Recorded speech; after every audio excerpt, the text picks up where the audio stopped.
Supreme court ने सहारा समूह के प्रमुख सुब्रत रॉय की जमानत याचिका खारिज कर दी है। सुब्रत रॉय ने न्यायिक हिरासत में रखने की कोर्ट के फैसले को चुनौती देते हुए कहा कि उन्हें जेल में रखना गैर कानूनी है। इस पर कोर्ट ने कहा कि उन पर लगे वित्तीय अनियमितताओं के आरोप और निवेशकों के पैसे की वसूली के लिए उन्हें हिरासत में रखना जरूरी है। सुप्रीम कोर्ट ने सहारा प्रमुख से कहा कि वो अपनी जमानत के लिए नया प्रस्ताव पेश करें और बताएं कि निवेशकों के पैसे कैसे लौटाएंगे। यहां आपको बता दें कि सुब्रत रॉय करीब 2 महीने से दिल्ली की तिहाड़ जेल में बंद हैं। सुब्रत रॉय को निवेशकों का लगभग 20,000 करोड़ रुपए लौटाना है।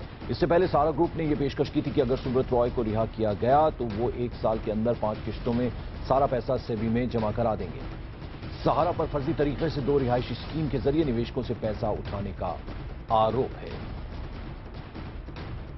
एहतशाम खान हमारे सहयोगी इस वक्त हमारे साथ जुड़ रहे हैं। एहतशाम, एक और झटका लगा है सुब्रत रॉय सहारा को, यानी याचिका जो है खारिज कर दी है सुप्रीम कोर्ट।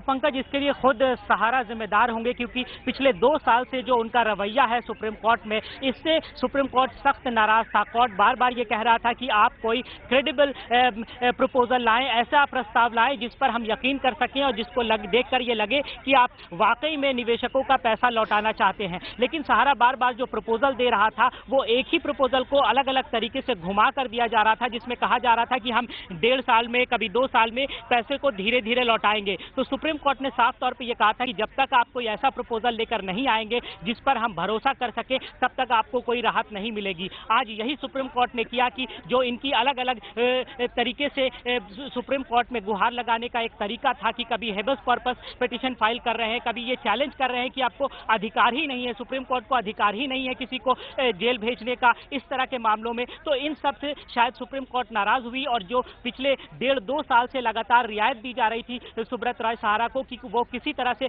पैसा लौटा दे निवेशकों का, लेकिन चूंकि सहारा की तरफ से कोई ऐसा प्रपोजल नहीं आ रहा था, लिहाजा आज सुप्रीम कोर्ट ने उनकी याचिका खारिज कर दी है। अगर आप सुब्रत रॉय के वकीलों के संपर्क में हैं तो अब आगे की स्ट्रेटेजी, रणनीति क्या रहेगी?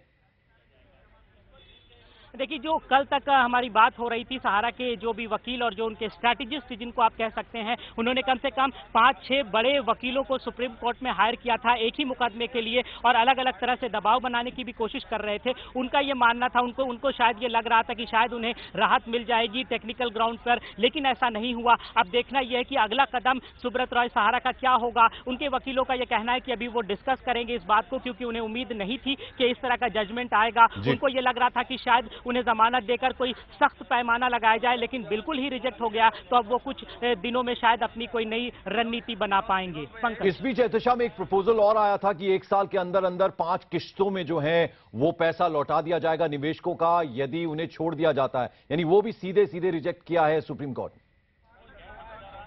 बिल्कुल पंकज, अगर आप सारे प्रपोजल को देखें, कम से कम 8-10 प्रपोजल आए हैं। जो अभी आपने जिस प्रपोजल की बात की, जिस प्रस्ताव की, उसमें यह था कि हम 1 साल में पैसा लौटाएंगे, लेकिन ये वही प्रपोजल जो पहला प्रपोजल था उसी को वो घुमा घुमा कर ला रहे थे। यानी वो यही कह रहे हैं कि हम पहले 2,500 करोड़ देंगे, उसके बाद 3 महीने में कुछ पैसे देंगे, फिर कुछ पैसे देंगे। सुप्रीम कोर्ट ने साफ साफ ये कहा था कि आप अभी 10,000 करोड़ रुपया कम से कम जमा करें तो फिर हम कुछ सोच सकते हैं। ऐसा नहीं हुआ, इसीलिए ये याचिका खारिज हुई है।